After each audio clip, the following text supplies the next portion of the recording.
وهيروح واخد لفافة مفتوحة من النص ويروح حاططها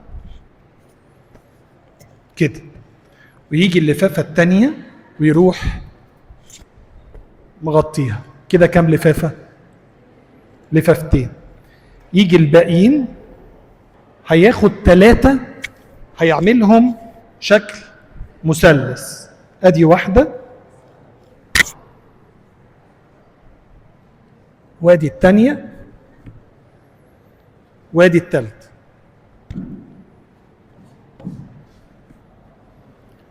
ويجي بعديهم يحط فوقيهم 3 تاني، بس 3 تاني بالعرض كده.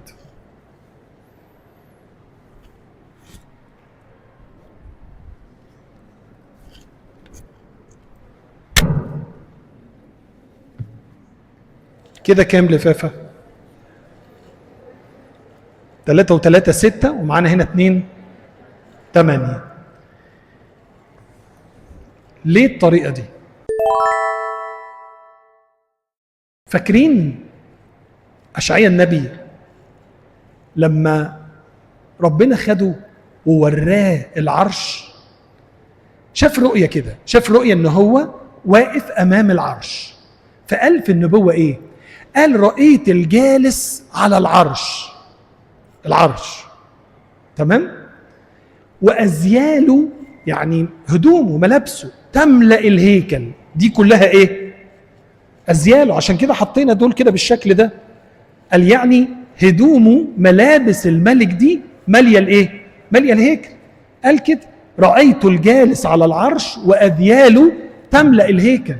فاحنا حاطين المنظر ده بنفس الرؤية اللي شافها أشعياء.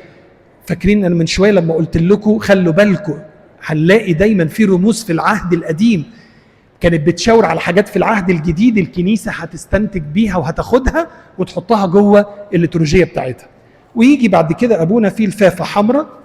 اللفافة الحمراء دي هي هدفها حاجة واحدة، بعيد عن ان هي طبعا بترمز لدم المسيح، لكن هي اللون المميز ان لو حصل انه هو ابونا بيقسم الجسد في جوهرة منه وقعت بره يقدر يشوفها على اللفافة الحمراء، لكن لو وقعت على اللفافة البيضاء مش هياخد باله منها.